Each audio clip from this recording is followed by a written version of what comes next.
Hello. Hello, is it working? Okay, it's working now. Apologies.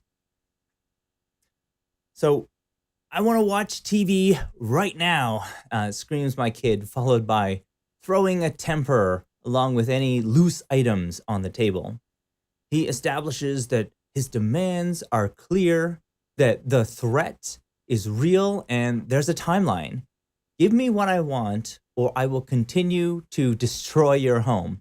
Now, in this tense situation, your blood boils and you feel forced to pick one of two choices. Either one, you pay the ransom, that you turn the TV on and you deal with the cost later, or two, you don't negotiate and you punish them for trashing the place and you deal with the cost of that later. Now, both situations are bad because of the long-term costs. In this case, they learn that yelling and throwing things is how they get what they want. And then in the second, their relationship with you is harmed because you're always punishing.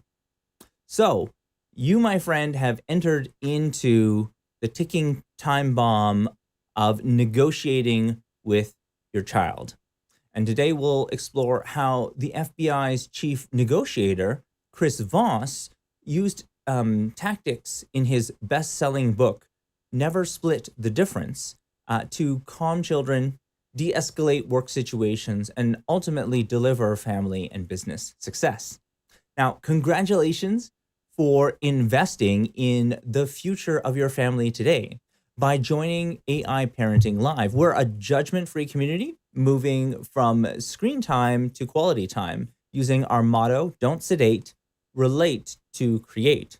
And today is about the delicate transition from sedating to relating and ultimately creating using parenting tips that work based on Never Split the Difference by Chris Voss. And if you want, you can pick it up on Amazon. It's a pretty interesting book. So Chris Voss, he's the former chief negotiator for the FBI. After retiring, he found that the same principles that he used for terrorist negotiations actually work quite well in the world of business, but also in his role as a father. He talks about some experiences as a father that we'll share today. The other is, so why negotiation? Where all these techniques come from? Well, the FBI developed excellent negotiation training out of necessity. Many airline passengers were killed in an airplane hijacking in 1971 when the FBI shot the engine of a plane instead of negotiating. So federal laws were changed so that a negotiation is always required before the use of force. When's the last time we used force with our own children? Now, you'll see how powerful these steps are, as there are three questions that we're curious about today. The first is, what's four simple steps to negotiate with children? The second one is, how do you give your child safety and control in a negotiation? And the third question is, how do you discover your child's pains and fears? So, before I get started, I want to let you know we've got questions. Sometimes you might be curious, you might be wondering something. We are here to answer those questions live. That's why we have this live session together. I'm hoping that this is going to be an insight for you. I'm excited about this one because I've read this book, and every time I was reading it, I was thinking about like my own experiences with my child. So I have a very different interpretation of this book than most people reading it. Like, I think people are reading it for like business and they're trying to figure out how to get more sales. Like, I'm thinking about it from a parenting perspective. So hello all. All right, exploring negotiating with children today. So it's going to be fun. I'm looking forward to this. So let's get started right away. Oops, maybe I'll say hello to my Amazon folks that are online. Thank you for joining us. Appreciate it. And I have a couple on Twitch and on Periscope, so it's good to see you as well. Thank you for joining. All right. So the first one that I'm going to explore maybe you'll get the value right away. 4 simple steps. 4 simple steps to negotiate with children. Now, during a time of crisis, we do not rise to the occasion. Rather, we fall to our greatest level of preparation. It's important to not compromise on our values and principles while at the same time making your child feel heard and in control of the conversation and ultimately what they do, like what their actions are. Um, and this is why it's important to have simple steps that you can follow and easily remember. And the way I'm going to help you remember it today is not in the book, but it's how I summarize the book. And I call it the TSM4. And it's a parenting acronym, which I'm saying 2 small men makes 4 in my family. TSM4. So I have 2 boys, and 2 small men make 4 in my family is something that's easy for me to remember. TSM4, maybe that means something different for you, but bear with me here because each letter is going to help you remember. It's something easy. You can just fall back to it whenever you're in this situation, and it's going to make a big difference for your negotiation with children. So T of the TSM4 stands for tonality. So the recommendation is go low and slow. So low tone, go slow like a late night FM DJ. Voss says that only 7% of a conversation is words. A measly 7% is words. 38% is tonality, and 55% is body language. And this makes sense because the less conscious control you have over that medium of expression, the more it really reveals how we feel inside. And that's why it's important to use a low and slow tone when negotiating. Just think about this. A higher pitch, "We're not watching TV today," doesn't sound very convincing. It tends to sound more nervous. But if you have a lower pitch, "We're not watching TV today. We're not watching TV today," tends to project more confidence. It tends to be more a statement.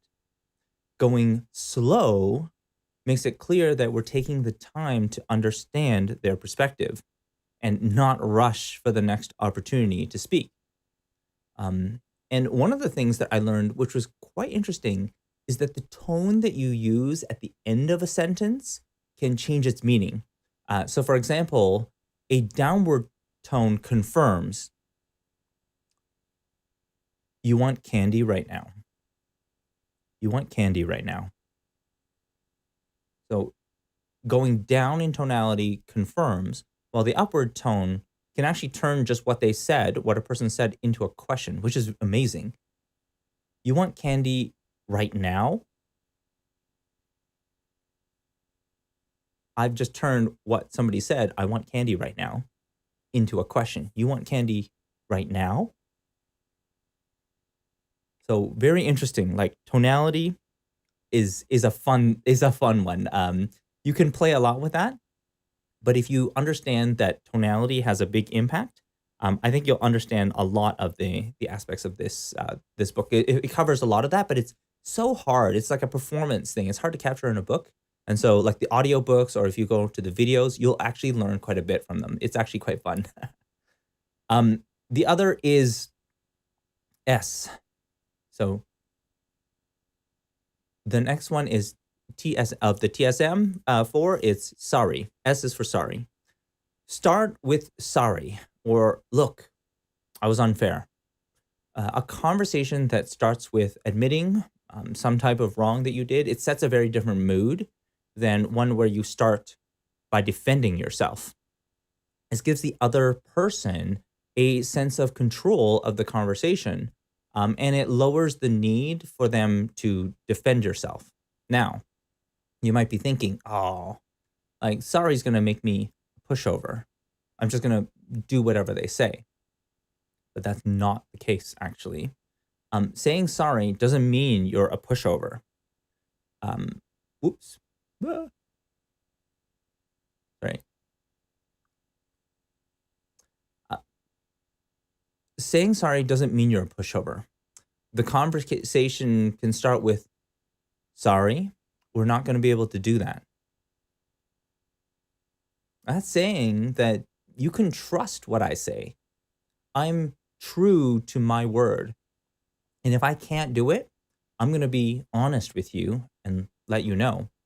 And so it sets the tone for a real conversation about what is and isn't going to work. And so I love that a lot because it saying sorry, like sorry, I can't do that, right? That's not going to work for us. Um, is a very powerful way of being open and authentic. And so I like that approach of using sorry. And so I'm hoping you're finding that helpful. Is it helpful so far? Would you mind to give your kids a would you give your trampolines a would you okay. So David is asking, would you give your kids a trampoline? That's an interesting question.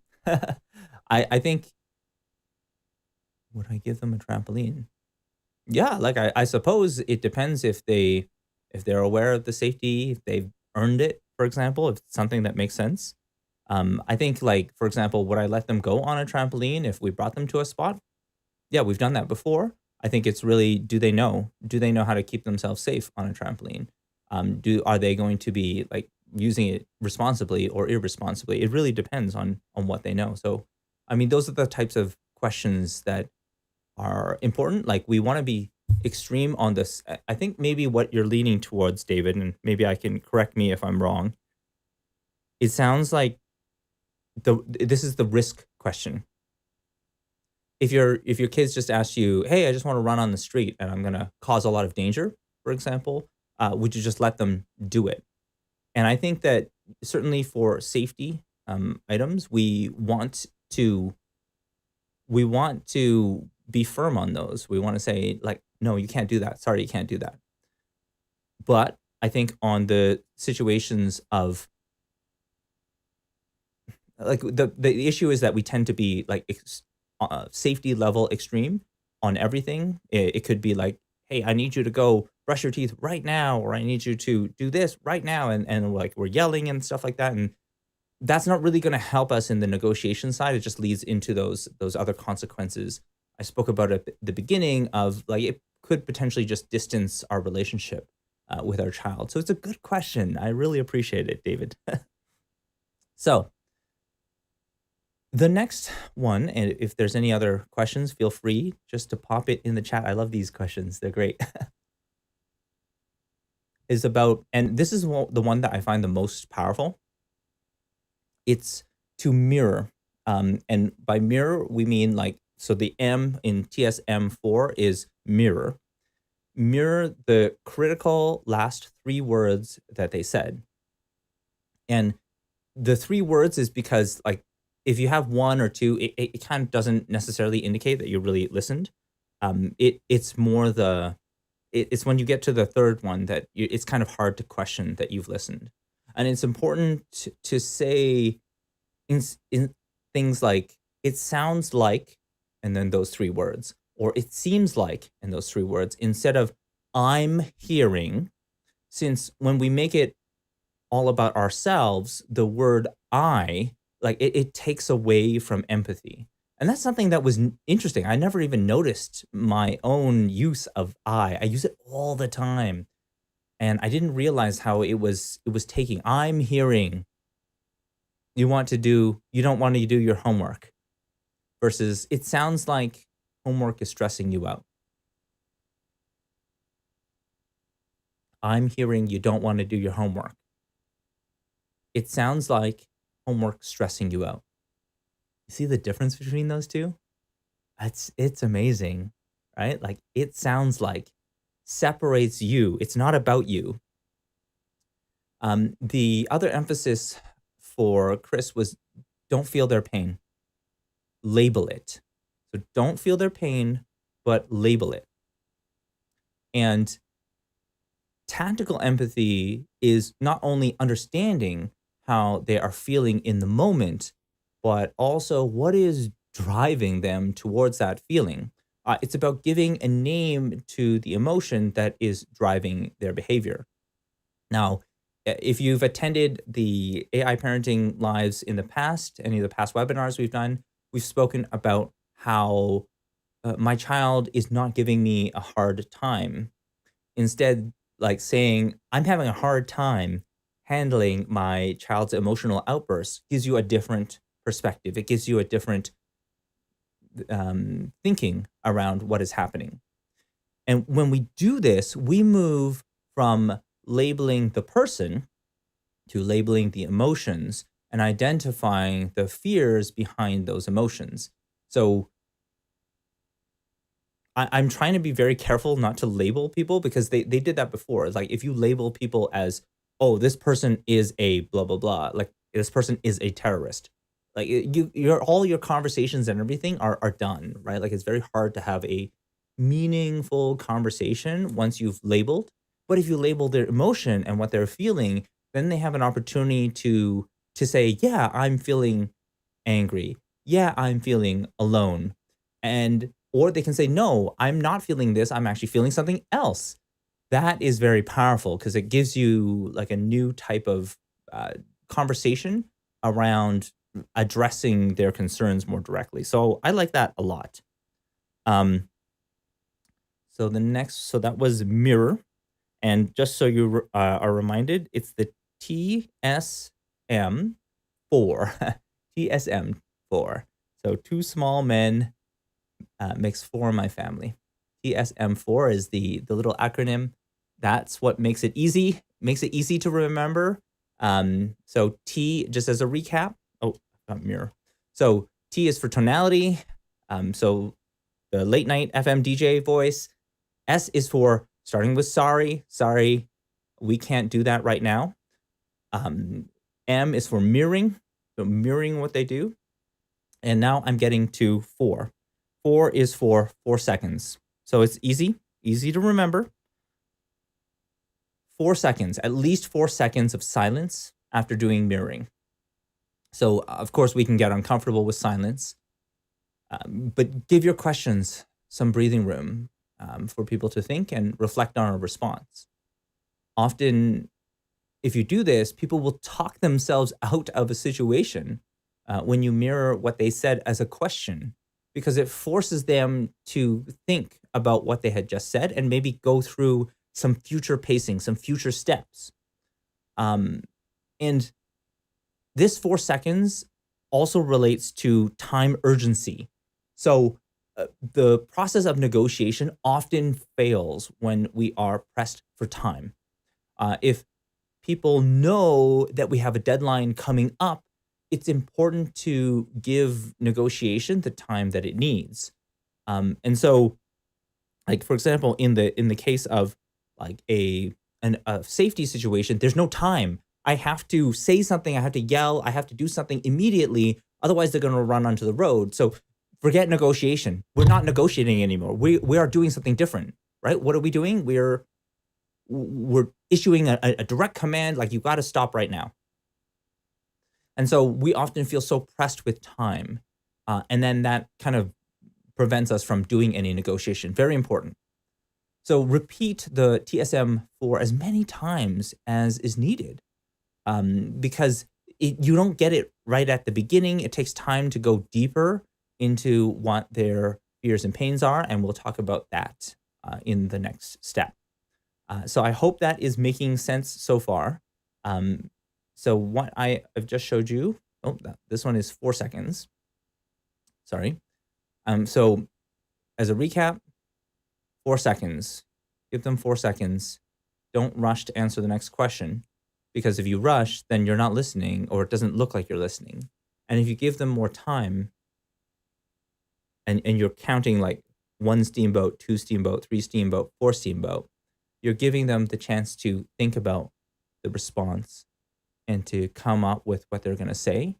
And that often helps to Like it moves them from immediate reaction to more thoughtful reflection, which is where you want to get to anyways, because you're high in the emotion. You're gonna move from the high in the emotion portion to a thoughtful, reflective perspective. So that's 4 seconds. Okay. So the next section, I hope this is making sense so far. So before I move on, maybe I'll just write this down. TSM4. Actually, maybe before I add that, TSM4. Just recap all the ones. Tonality, sorry, mirror, and 4 seconds. So I hope that makes sense. I'll put it all together as a recap. So TSM4 stands for tonality, sorry, mirror, and 4 seconds. And that should give you all the basics of the structure that he's providing. But there's a lot more to it. And so the next 2 sections are going to talk a little bit about where this is going. So where do you need to reach? Like what kind of mood do we need in order to have a conversation? And then the second section is going to talk a little bit about moving further into the next steps. So I talked about at the beginning, don't sedate, relate to create. We're going to show how this works in a negotiation. You could actually literally move from relation to creation. So the next one is a little bit more about the relation side. Siba Huertas says, great content. Keep it up. Thank you very much. Appreciate your comment. It's good to see you. Thank you for joining us. He's on Twitch. So, all right. So the next step that we have is called safety and control. The 2 basic needs for every negotiation, doesn't matter if it's adult or children, is safety and control, or what we call in the child literature is agency. A no is often a protection to give a safe space and give the other person or the child that you're speaking to a feeling of control. So if I ask my son, is now a bad time to talk? Inviting, like, this is now a bad time to talk, inviting this no response early, and getting them to say, no, now's a good time to talk. Like when they start thinking about that, like when they give a yes, or they could say like, no, now's not a good time. So you find a better time to talk. And if they say yes, you have their complete focus, which is amazing. Actually in any type of negotiation situation, especially with children, saying, I love this. Freddie is saying nothing is forced. Exactly.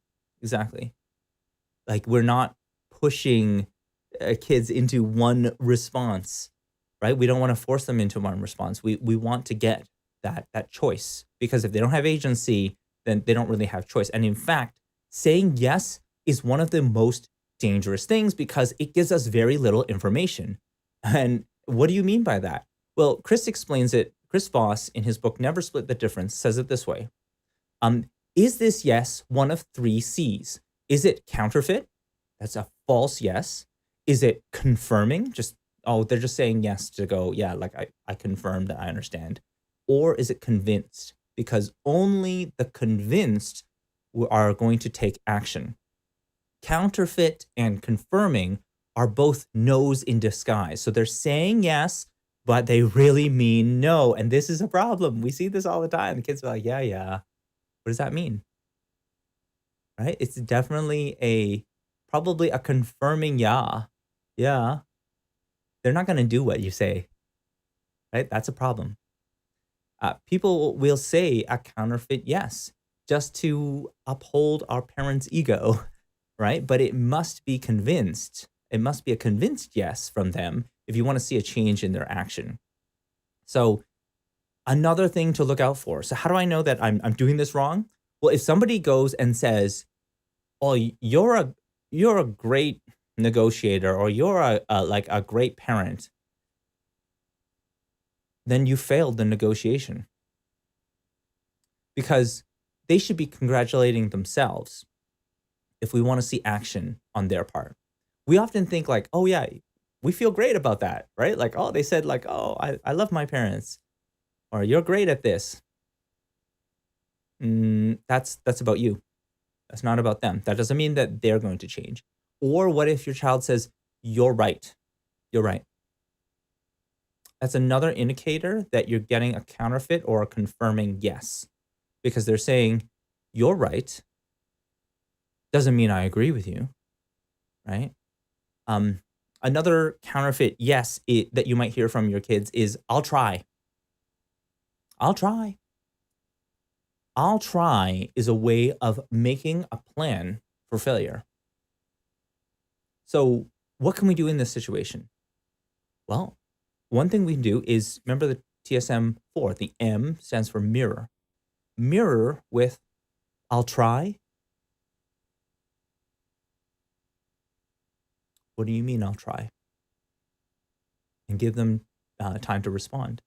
And so maybe they'll change it to, no, like, this is like, I'm actually going to put like serious effort here. I don't know if I can do it. I'm missing something. Okay, now we're in a different mode of conversation. That is great. That is exactly what you want. But make sure that it's a confirming, like this is something that they're convinced that this is going to be beneficial for them. Because if it is just confirming, or if it's like a counterfeit, yes, we have a problem. And so that's why yes is a very tricky thing. And people, instead of trying to move towards yes, moving towards no gives them that feeling of control, that nothing is forced. They give them the opportunity to say no. Now, let's go back to no. No response often changes the conversation. So great negotiators tend to drive to the first no because it gives the other person a sense of control, and it gives them the opportunity to articulate what they really want. If our biggest fear as parents is to not hear a no from our child, we cannot be good negotiators, because we are hostage to getting a yes from them. We're hostage to, you must say yes to me. You must agree with what we're doing or what I've told you to do.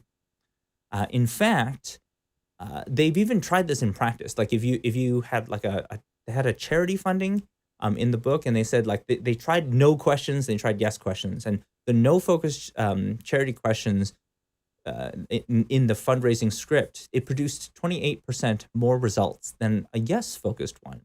So it's produced significantly more results by giving people that choice, that ability to say no. No questions can take many forms, and they tend to be very powerful. So if you ask questions that are leading towards a no, it's very powerful. So for example, asking, have you given up on this? For example, have you given up on getting your black belt? It forces your child to come up with reasons why they have not given up. When this is someone else's kid who doesn't know you, you could say, hey, Everett, thank you for your energy today. Listen, Everett, you're probably going to hate me for this. We're playing the cleanup game. Do you want to sit quietly and wait, or can we get your help?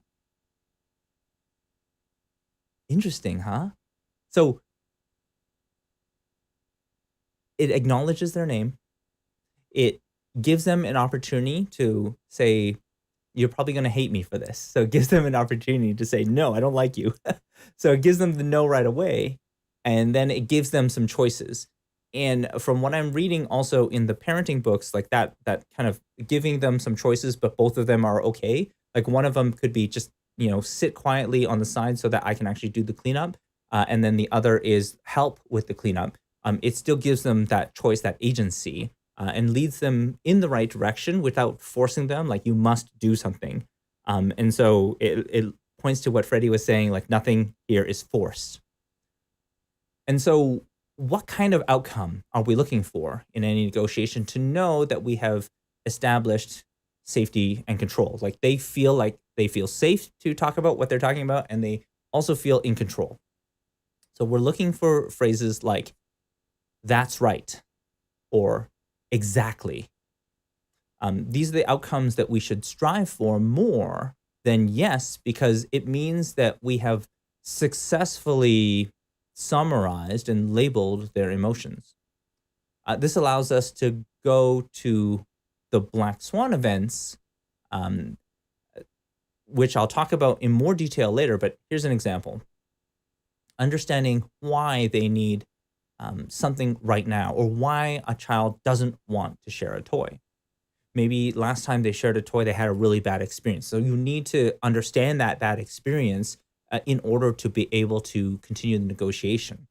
And so that's why it's so important to get to exactly, that's right. That's what you're looking for. So I love that. And also, I hope this is making sense, but the types of questions that we ask have a big impact. And when we use, like, like there's the W5, when we use where, who, and why, these tend to lead to accusations. Where did you get that candy? Who ate all the cookies? Why did you leave Lego on the floor? Those are really strong accusations. How's your kid going to feel if you ask those types of questions with where, who, and why? So instead, focus on the what and the how. Focus on what and how, right? What and how questions tend to require more thinking to respond, which leads you towards the direction that you want to go. Two excellent questions that I absolutely loved from the book was, one, how am I supposed to do that? How am I supposed to do that? How am I supposed to play with you when our floor is covered with hard toys? How am I supposed to do that? It's very powerful. How am I supposed to do that? Right? Very, very powerful. The second one is, what does having this do for you? So another favorite that I love. What do you plan to do after we watch this episode? It's worked to get my kids to come up with their own homework plan that they'll do right after they finish this episode. So it's not me. I'm not coming up with the plan. It's like, well, what's going to happen after you watch this episode? And so, again, as a theme, safety and control. And control is what they're after, right? And if you don't provide safety and control, like we don't really have a control. So you've got the goal, name of the game. The name of the game is getting them first at a base of safety, feeling safe and feeling in control of the conversation. They can control what happens next. They can control, okay, yes, I am going to do homework, but I'm going to do this homework. I don't want to do any page. I just want to do this particular page. Okay, great. Let's do that. Give them that feeling of control. Now, that's not the same thing as giving them full control, but giving them that feeling of agency is so important. And feeling safe, like I can say no and it's okay. That's hard. I admit it's not easy to have that feeling of safety, but it is very, very important. So I hope that one's making sense. That one is and how am I supposed to do that? How am I supposed to give you what you want when you have no clothes to wear in the morning and I need to get all these clothes washed? Oh, I love it. It's like, well, if you had done something that would help, with folding the clothes, it would have solved all these problems. And it would be easy for me. I would love to do these things. Very different conversation. Very different conversation. I love this. What is that? Pudgy Boys just said hello, and he put like a dog with a cardboard box on his head. That's cute. Love it. Hi, Pudgy Boys. Good to see you. Thank you for joining us. Hey, so we are, again, talking about negotiating with children. We are using the book Never Split the Difference with Chris Voss. I love it. His theme is negotiate like your life depended on it. And I love this because for a lot of parents, like we don't want to just give in to our kids' demands, but at the same time, if we don't give them agency, we don't give them control and a sense that they feel safe, we're not going to be moving in the right direction. We're going to have long-term consequences either way. And so there's a better way. And I think that when I was reading this book, I wasn't thinking in terms of like, oh, I'm going to do a business negotiation. I was thinking, no, actually, this would be really good for speaking with my kids, and I've tried it. I've tried it with my kids, and I found some things that work really, really well. So I'm glad to be able to share that with all of you today. It's really exciting. Okay, so we're gonna keep going here, and this one is something that I absolutely think is key, because this is now we're going from relating, so we're creating an environment where we can go from like I talked about sedation to relation to creation. So we're going from relating to creating in this one. The first step was, how do we move from sedation into relation? We do that by creating a safe environment where they feel in control, right? So that's what we're doing. We're relating by giving them that sense that they're feeling safe, they're feeling in control. Now we're able to relate. We have the opportunity. We're given the space, we're given the attention, we're in the right space. But now how do I move from there into creating? Well, in order to do the creating, then I need to use my relating skill to know their pains and fears. And pains and fears is what we're going to be talking about next, which is something that is very exciting. So once we've established a safe environment where they feel in control and they feel safe, it's important to, of course, move that conversation towards your child's pains and fears, since this can drive a lot of their actions. Now, if you've ever heard, I never get to do this, or you always statements, of course, they're exaggerations that are not true, but they are meant to redirect some internal feelings of fear or maybe guilt towards you. So, for example, if our child says, "You never listen to me," you never listen to me, they may be even screaming it. What they're saying is a natural reaction that we might have might be to say, "Yeah, I do listen because I just answered your question," right?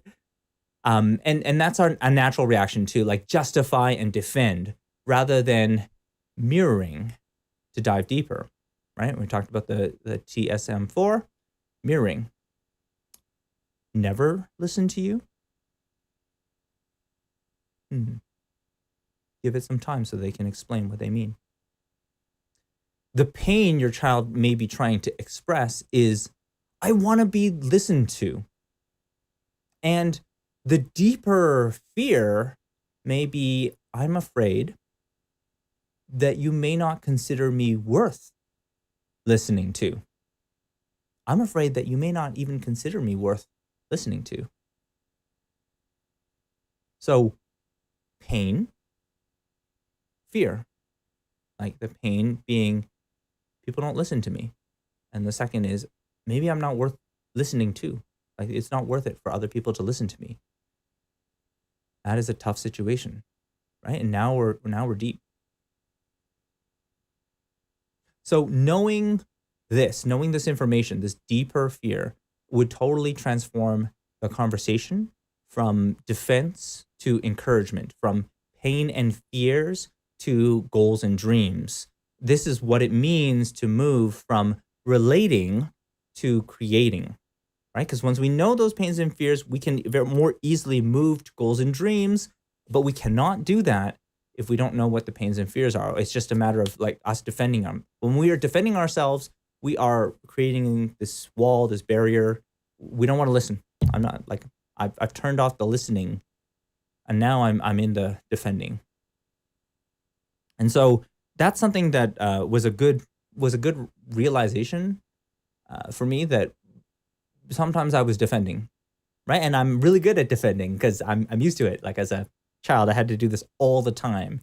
Parents would say, "Hey, why are you doing that?" Which to me sounded like, wow, you're really criticizing what I'm doing. maybe they just want to learn a little bit more, right? Maybe they're trying to explore a little bit about why I am motivated to move in this direction. So instead of defending, if I can go more towards informing, it can help a lot, and that's not easy. Like it's not easy doing it with our own parents. It's not easy doing it with our own kids. So I recognize that's why you need those tools, right? You need like TSM4. You need other types of tools in order to make it easier for yourself. Now, negotiation often doesn't happen with just a single individual, especially with group activities. Like often you've got many decision makers. You may have already used the ask your mother phrase, but this also, of course, applies to child consent as well. So, for example, my wife and I were aligned that we wanted to get our inflatable boat to Ghost Lake, to test it out. We just wanted to try it before our camping trip. But my youngest wanted to play the Oculus Quest.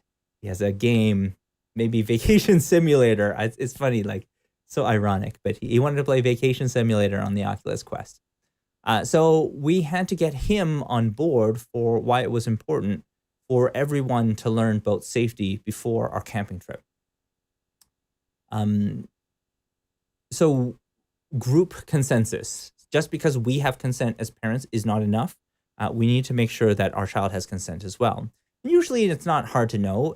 Of course, if our kid is lying to us, especially when they're younger, even adults, like as adults, we tend to use more words and we speak in the third person with words like they and them. For example, they gave me no choice. Mhm. Or some of them thought that was a good idea. So when you find them lying, a natural reaction is to obviously be disappointed that they lied. But if we mirror that into a question, they gave you no choice? Some of them? I wouldn't, I don't know if you'd use the face. That's something I use. You don't have to use the face, but it's something that I use as well. But I like the mirroring of that question, like they, who's they? Some of them, who's some of them? It gives them an opportunity to explain like what happened here. And it shows like there's a curiosity into what's happening. So these fears are what I believe Chris Voss is referring to as the black swan moments that change the direction or the course of a negotiation in his book, Never Split the Difference. We all have pains and fears, but we can't help one another if we don't know what those are. And if we feel that our child is addicted to playing video games or being on social media all the time, we can't only see it as their problem. Many of these fears can only be addressed when someone else is there to basically say what we just like are saying in our heads to make us think about what we are saying. Maybe they feel alone and disconnected from their friends. Maybe they're afraid and they can't do anything, that they can't do anything right in the real world. So in the video game world, oh man, it's awesome. I feel like a hero. I can do anything. Maybe, I don't know. But like, if we can find that out, imagine like how much this would change the course of our conversation, how much it would help build that relationship that we really want to see with our child. The sooner we move from defense and accusations to relating with our child's pains and fears, the sooner we can move towards creating the goals that will move them towards their dreams. And this is literally what I mean by relation to creation. So I hope that was helpful. I want to thank Chris Voss for this insightful book, again called Never Split the Difference, which you can get on Amazon. Of course, I'll leave a link to the book in the comments afterwards. And if you want to learn a little bit more about how do we move like this theme of like don't sedate, relate to create, I have a course on aiparenting.live. You can just go and visit the website, aiparenting.live. And on there, you'll see two things. One, you'll see like you can sign up to be an AI parenting insider. I'll send you some emails just about tips of ways that we can move from sedation to relation and ultimately to creation. This is an example of that. And I'm also going to show, I also have some courses available. If you'd like more information about those courses, you can go visit aiparenting.live. And of course, if you're interested in any of these courses and you want to get an early access discount, then sign up to be an insider. We're trying to give away some discount codes for a lot of the early courses as we get them started.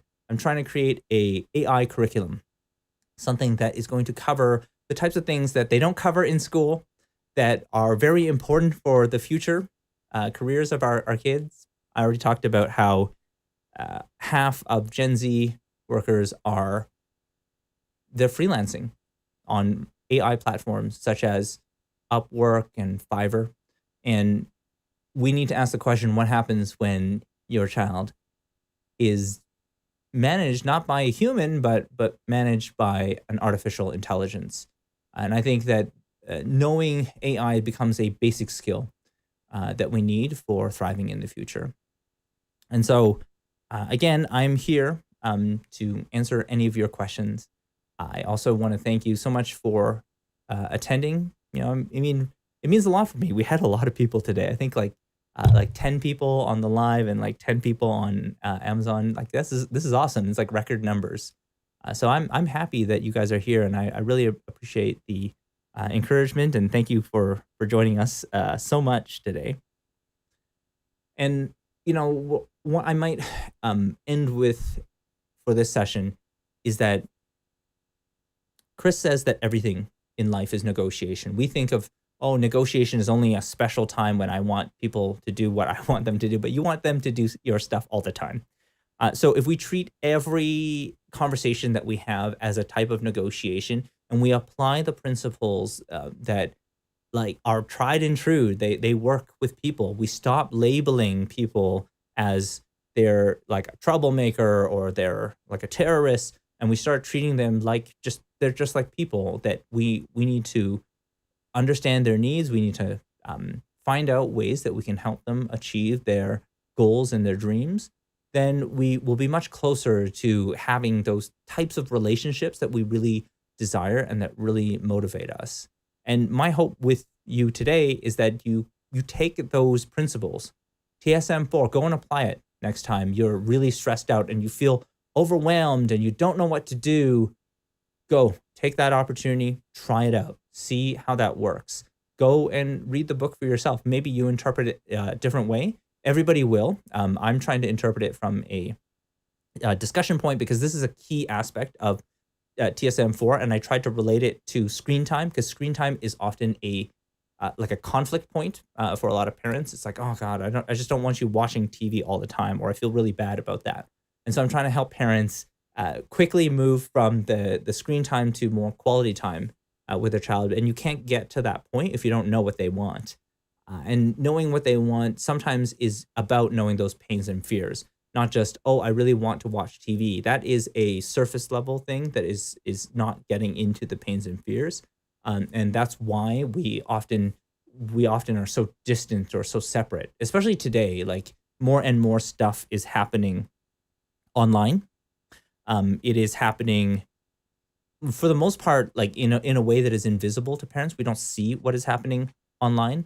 This is important. This is where these types of negotiation skills, diving deep, it's going to make a huge, huge difference for parents. And so once again, thank you so much for attending. I am going to be taking a few weeks off. We're going to have a little bit of a camping vacation. I'm hoping that I will have a few things to share from the campsites. So it'll be exciting. You'll hopefully see a few videos from the campsites that I hope will be very useful for you, and that will give you some directions or some thoughts that I have. And I'm looking forward to connecting with you again as we dive a little bit deeper into this whole world of parenting in a world of AI. Thank you. We appreciate you, and we are here to help you on your journey. of parenting in this world of artificial intelligence. Thank you. Take care, and we'll see you soon.